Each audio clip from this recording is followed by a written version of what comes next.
What is up, everybody? Welcome to Ride Review. We've got another scooter from Swiss company VMAX to check out today. Now, about a month or so ago, we reviewed their VX4, which is their flagship model. So I will be making some comparisons to that later in the video today. But we are checking out the VX2 Pro. This is their most popular scooter. It's right about in the middle of their line. They have quite a few different scooter models, ranging in size and power and portability and various other features. This one is really just like right smack in the middle. Retails starting at $700, but you can get bigger battery versions. We've actually got the GT here, which means we've got a bigger battery hidden away under the deck here, which gives us a maximum range of 37 miles. Now, of course, that's a that's a best case scenario for your max range. Actually, kind of like a medium case scenario. So that's riding at medium-ish speeds, average rider weight, average inclines, that kind of stuff. If you really push this thing, if you're a bigger person like me and you are going at or near the top speed, then that's going to eat into your range. We're going to really push that today to see, what's the range if we drive it as fast and hard as we can. So that should be a good time. Anyways, to talk a little bit about, this company, VMAX, right? So this is a Swiss company that's been making scooters since about 2015. They've got quite a bit of experience under their belt, and they have really built up a strong reputation for quality. They stand behind their products very well, which is one of my favorite things about them. They have a fantastic warranty, 24-month comprehensive warranty on their scooters, which is pretty rare in the industry these days. And their stuff is just built so well. I mean, look at this thing. It is sleek, it is refined, all of the cable management is so well done. I mean, even symmetrical cabling there for the brakes. You don't see any cabling anywhere on the rest of it. They have excellent safety certifications for their scooters, including the all-important UL certification for the battery and for the entire system itself. So these are some of the safest scooters that you can get out there. I mean, they even have like lights, turn signals, a very loud flick bell. They are just, they're crushing it on all the important things for just having a scooter that is safe to use as a commuter in a city. And another thing that's pretty awesome about their scooters over here in the United States, which by the way, they only started selling here in the last 6-ish months to a year or so. Their scooters here are cheaper than they are in the EU because there's no VAT. The tax situation is a little different here, and their scooters here are also faster, which I like. I'm a little bit of an adrenaline junkie. A lot of us over here in the States might also be the same way. So you have the same model names over here, but then they can go quite a bit faster. So this one, the VX2 Pro, this one can reach a top speed of 24 miles per hour, which I have been able to hit just in eco mode. Didn't even have to kick it up into sport mode. It's I'm rocking the same motor as the VX4, I believe, which is a 500 watt motor, but it can peak all the way up at 1300 watts, which is quite high. That means that they have their battery management system is excellent, and they've got a very high amperage controller as well. That's what allows the motor to peak so high, and so you can get so much zip and gusto out of it. I mean, this thing is surprisingly fast, even just in eco mode. So there's the motor hiding down in the rear hub back there, and this motor also doubles as the regenerative brake. So one of your brake levers is a regen brake, so you can get a little bit of that capacity back when you are slowing down, which is a nice touch. And the battery is completely sealed down in the deck down here. That's one thing I wish was different on pretty much every scooter I review. Everyone does it this way, but I'd love to have the batteries be easily removable so you could bring it inside, charge it with you. It helps to protect it from the weather if you have to leave the scooter parked outside or in your cold garage. But nobody's really doing that. I can't really fault VMAX for it when, it's just kind of an industry standard to have them sealed in there. And of course they can be removed for, more like repair and maintenance if you have to take it into a shop or something like that. Okay, so, regenerative brake in the motor back there in the rear wheel, but you have a brake up front as well. This is a drum brake that is, located inside the front hub. And so, both of these have these nice big 4-finger levers up here, which makes them a little bit easier to activate, when they're mechanical brakes, which means they are operated by these, cables as opposed to hydraulic lines. And you do have to put a little bit more grip force into it to get your stopping power. This one goes to the front drum brake. This one goes to the rear regenerative brake. It's important to note that this is the only rear brake, is the one, the electronic one. Inside the motor, there's not an extra, mechanical disc brake or anything like that back here.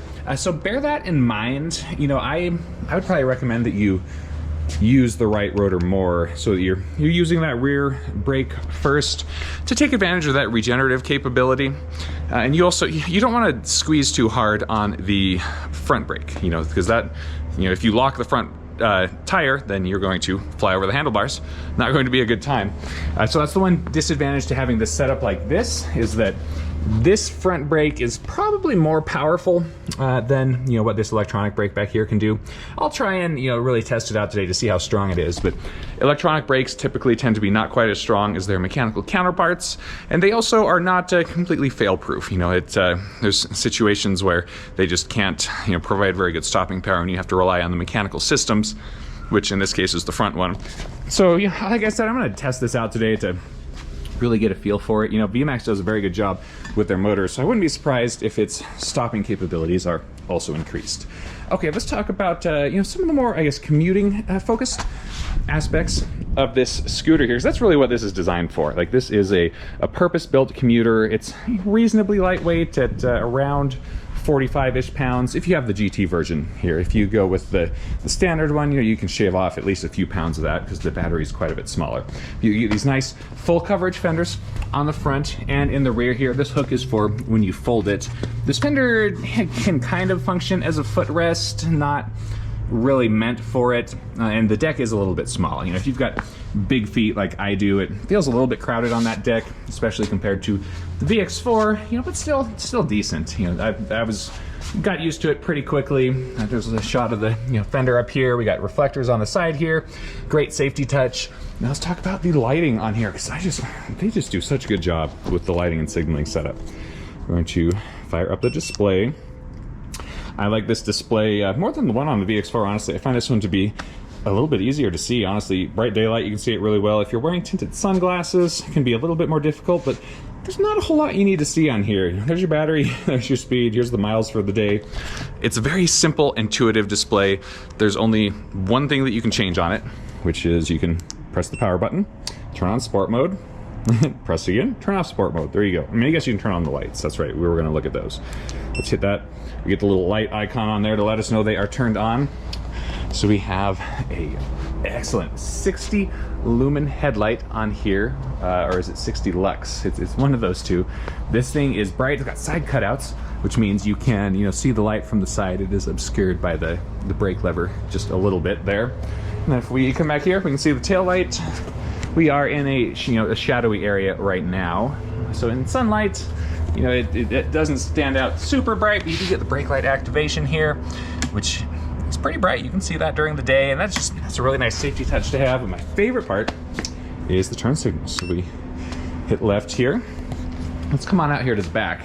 You can see them in two locations. There is one down there near the rear wheel, and there's one on the side of the grip.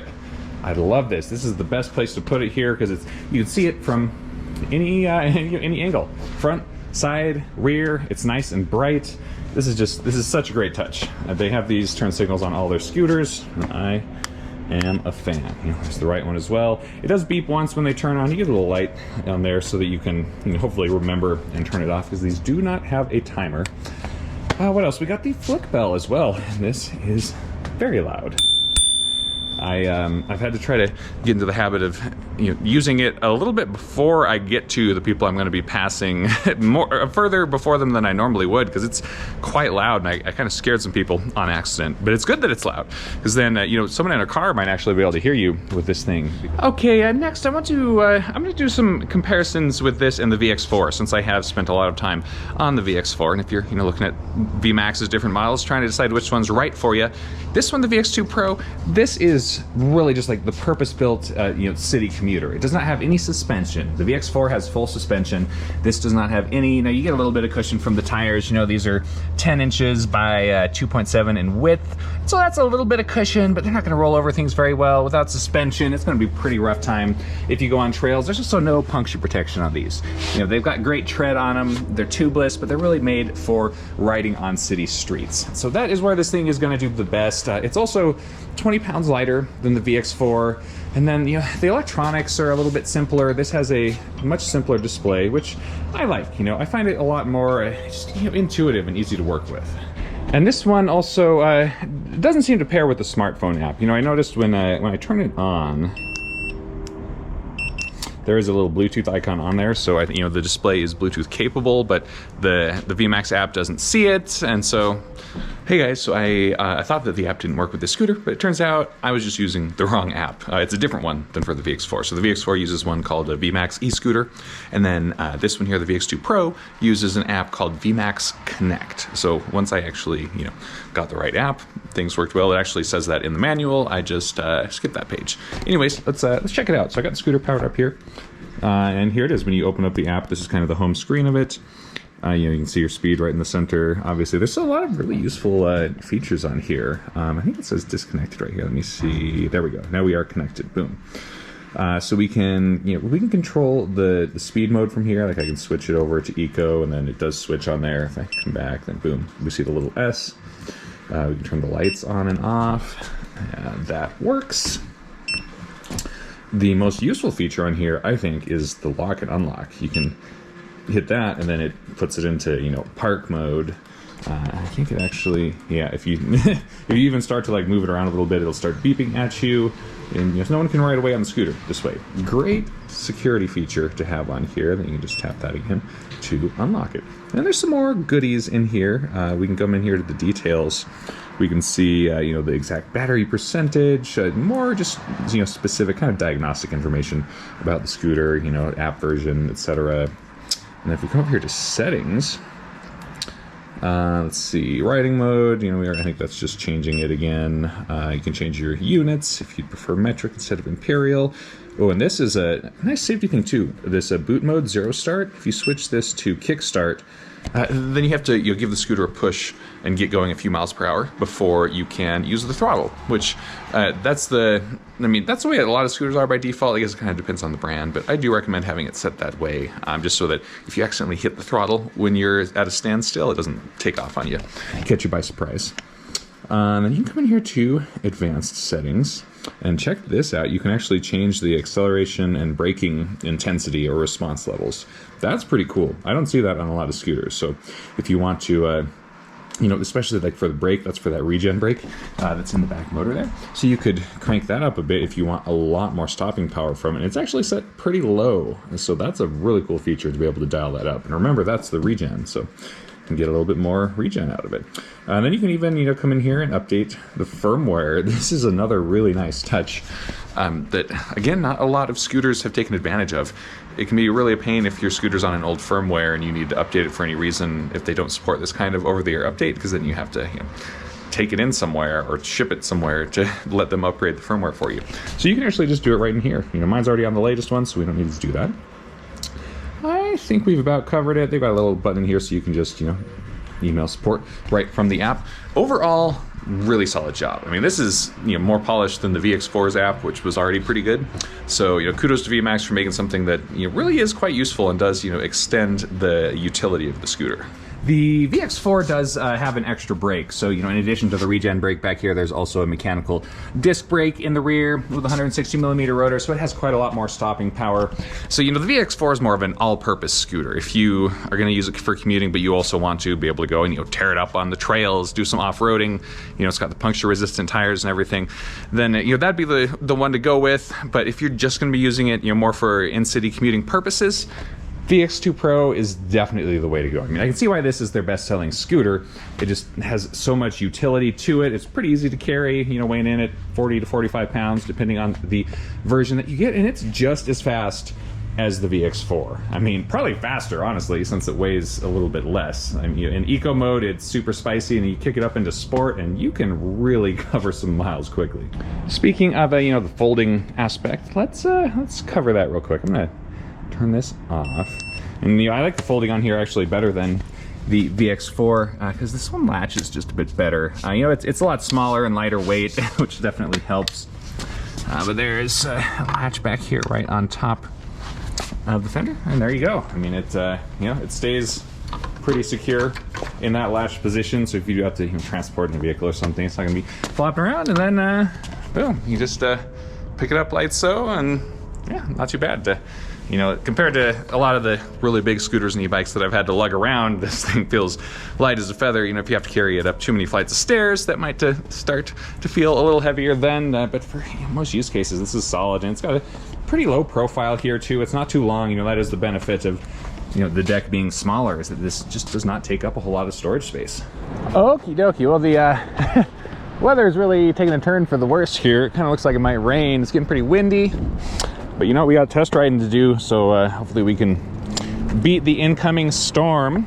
I've got this fired up here. Actually, one thing I really like about this scooter, let me turn it off again, is just how fast it turns on. You hold down the power button and boom, there we go. It's like, what's that, less than 2 seconds, and we're ready to rock and roll. Starts off in eco mode.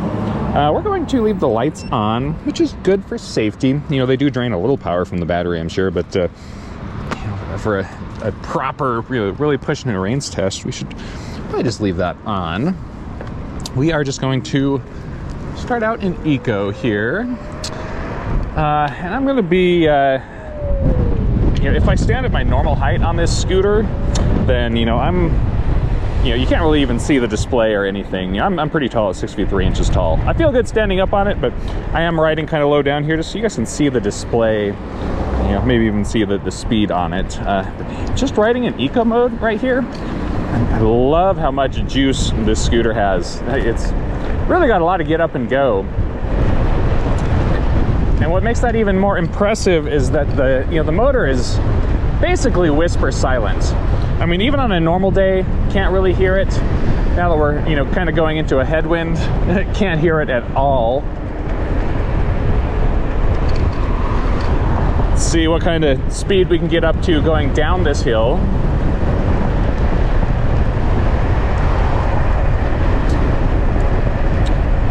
We reached a top speed of 25 miles per hour, and I could feel that the motor cut off there.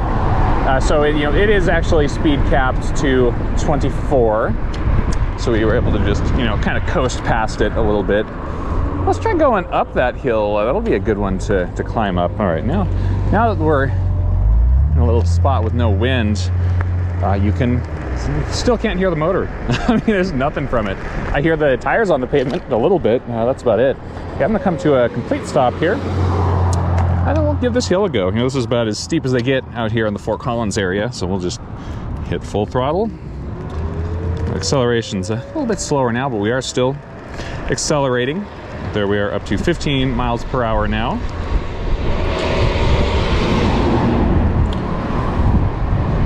We got up to 17 before topping out on top of the hill. We're actually going to turn around and just do that same thing again, but in sport mode, because that's a nice little test spot. All right, we'll go from the same spot here, so we're already on the incline. Let's see, we press power button. A little S in there. Sport mode is active. We'll give it a go. We do have to kick start it before we can use the throttle. Oh wait, no, I lied. It's actually live from 0. Interesting. I think it wasn't that way on the VX4. So throttle is live at 0, so just keep that in mind. Anyways, here we go. Sport mode. It's sportier. All right, we're already up to 15 and accelerating pretty strongly. Yeah, we got all the way up to 20 miles per hour before we even got to the crest of the hill. So sport mode, quite a bit more zippy here. Now that we're on the flat, I'm just going to keep holding down the throttle. Let's see what kind of top speed we can get up to. And there's 24. Hit it pretty easily. Actually, yeah, we hit 25 even. We do have a little bit of a tailwind at our back right now, which is, certainly giving an advantage to the sport mode. How about this? We'll turn here, so more of a side wind now, and then we're going to just do the same thing, do a little sport mode top speed test. I'm going to kind of lean forward here. I feel like I could probably maybe do a wheelie if I was leaning back a little bit. And there we go. We're up to 24 miles per hour. We actually are kind of going into the wind here a little bit. So this scooter really has a ton of power.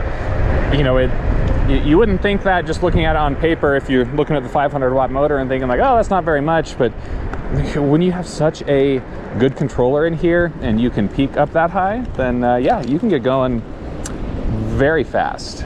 Let's do that again, but we'll do one more in eco. We'll drop it back down here. I really like the acceleration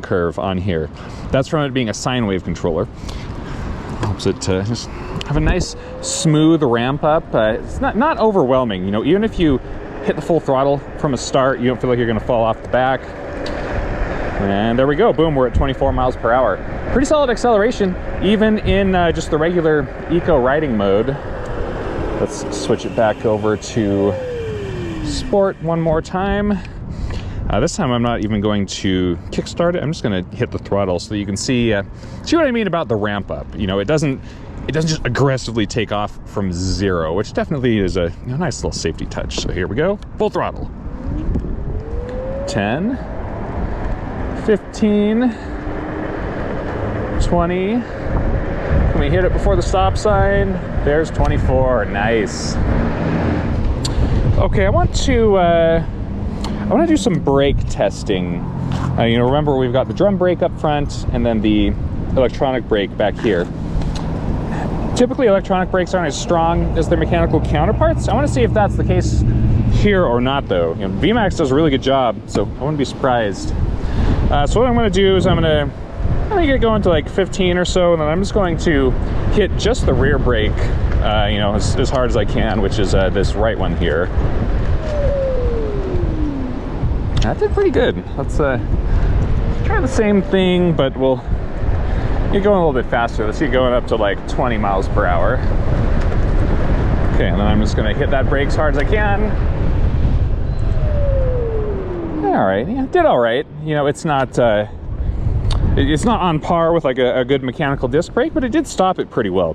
The reason I wanted to test that was just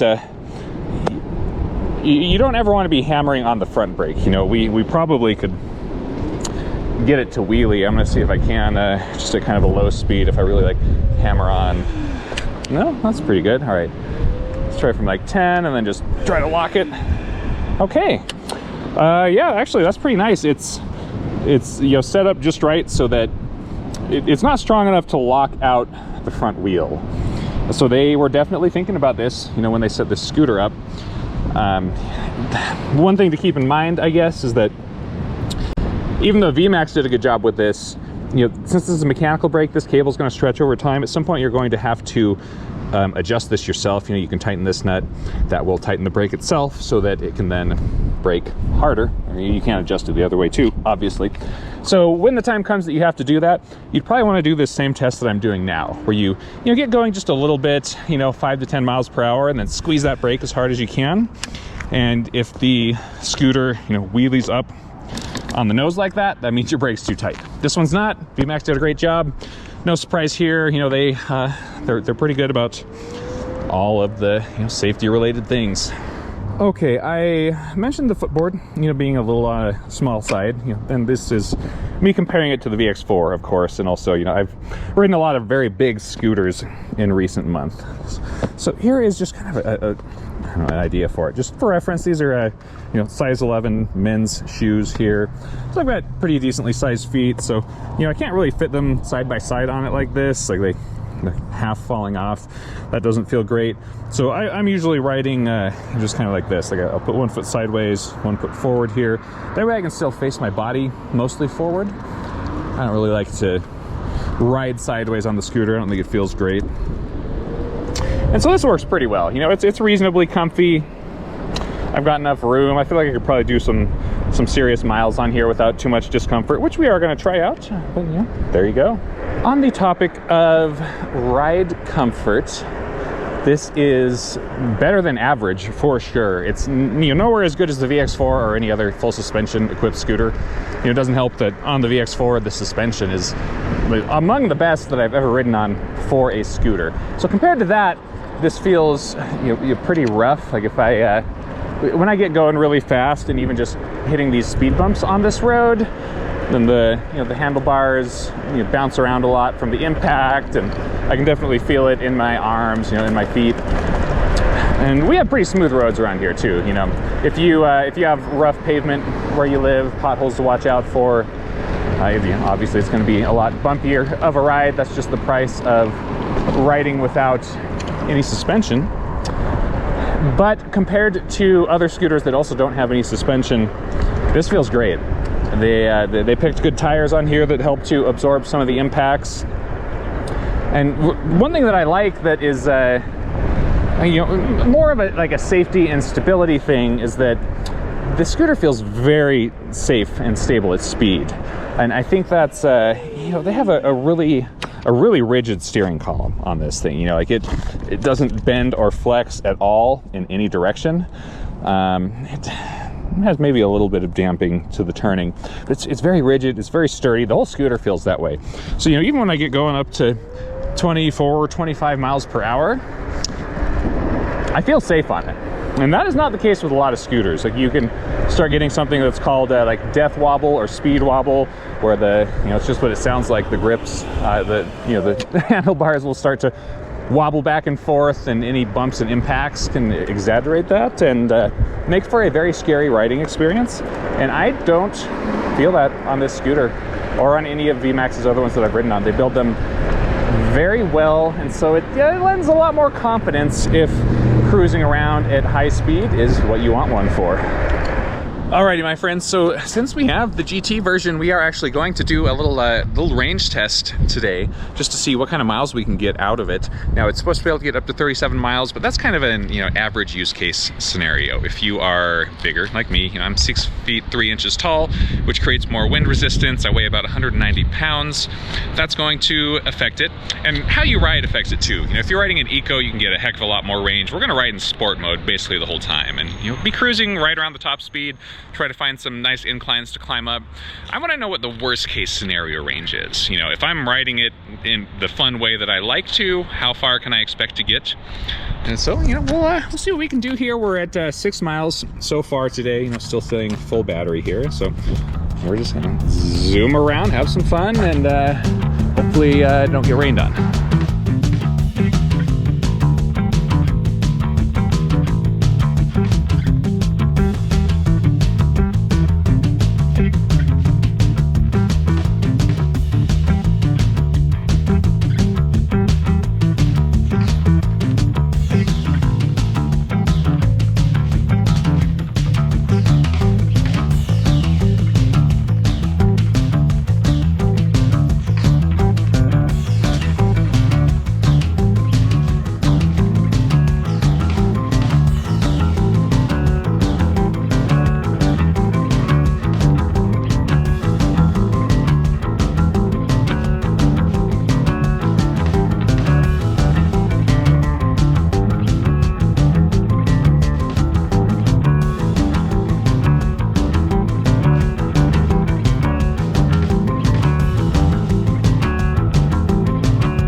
just about out of juice here. We're, you know, down to, we got about, you know, 20% or so left on the battery probably. And we've gone a total of 21 miles. So we're not going to get to 37, but I mean, we've been, this is gnarly conditions. It's been windy as heck. We got kind of a calm spell here. So I want to show you what the acceleration looks like in sport mode when we're almost out of battery. Because it's, you know, I'm going on full throttle right now, so it's slower than it was earlier, but this is still impressive. Far better than average for an electric scooter. And I mean, we're even going into a headwind here, and we are, I mean, look at that, we're still able to get up to 22 miles per hour. You know, we can't quite hit our old cruising speed of 24, especially not with this wind, but this is impressive. All right, so yeah, here we are. 22 miles total, still got that, you know, 20%-ish left on there, but we're gonna call it quits on the range test. You don't really wanna, you know, run these batteries down too low. It's kind of hard on them. But, you know, we could squeeze, you know, probably at least another 5 miles out of there if we needed to get home, you know, especially putting it down into eco mode instead of sport. So you, not 37 miles, but, you know, we were really mean to this scooter for this range test. I mean, the last 5 miles there were into a very strong headwind, and a lot of it was uphill. So, you know, that certainly cut into the range, but you know, hey, that's real world conditions for you. If you're buying a scooter, then that might happen to you sometime. So it's good to know what kind of riding range you can get if those conditions are a factor. All right, guys, so I've had a blast riding the VX2 Pro here today, you know, weather notwithstanding, although my hands are starting to get a little bit cold. Overall, I mean, I love this scooter. It's, you know, it's VMAX. They do such a good job with these things. The build quality on this is just absolutely fantastic. Having all the lights and signaling stuff for commuting is great. It's light enough that it's pretty easy to carry, you know, pretty easy to store. It's got the good carry handle on there. You get the fenders. It is fast. That's one of my favorite things about these things, is compared to a lot of the other scooters out there, they're just incredibly zippy, but still whisper silent. Now, you know, at around $700, these are a little bit pricier than some competing scooters out there.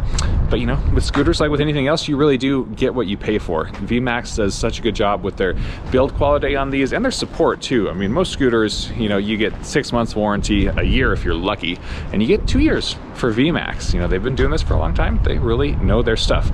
Really, the main considerations I would tell you to make as the purchaser is just, is this the right style of scooter for your use case? You know, the biggest thing that I missed on this compared to some other scooters that I've ridden, like their VX4, was suspension. You know, this is solid frame, no suspension on the front or the rear, so if you're riding on rough roads, you know, you can really feel it. I took this on some trails during the range test, and just kind of for kicks. You know, my hands and wrists are starting to get sore. You can feel it in my feet. You've got to bend your legs to absorb some of the impacts, and so it's, you know, it kind of wears on you if you put this many miles in. You know, granted, we did more miles than some people might. But, you know, all that to say, this is not an off-road scooter, city streets only. So that's something to consider. You know, you might want something even smaller and more lightweight. If you have to carry it up a lot of stairs, or you're super limited on storage space, you know, maybe carrying it onto the bus or something. And so, you know, they do have other models like that. I believe the VX5 is they're more like ultra lightweight super commuter. This one's, you know, kind of in the middle of the range. Okay, guys. Thanks for coming along on this review. As you can tell, I'm a big fan of VMAX scooters and have spent quite a bit of time on them. So if you have questions about this or any of their other stuff, let me know down in the comments section. Be sure to check the description for our full written review link back on ridereview.com. All right, guys, you know the drill. Ride safe. I'll catch you in the next video.